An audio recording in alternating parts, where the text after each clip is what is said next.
Diastatic. We're here at Bellavida. We're going to do a quick inspection.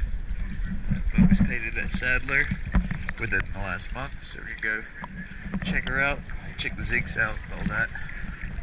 This is here at Lamb's Marina at the end over at 77. Let's go take a look.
Shaft sinks, one is gone and the other is not working properly.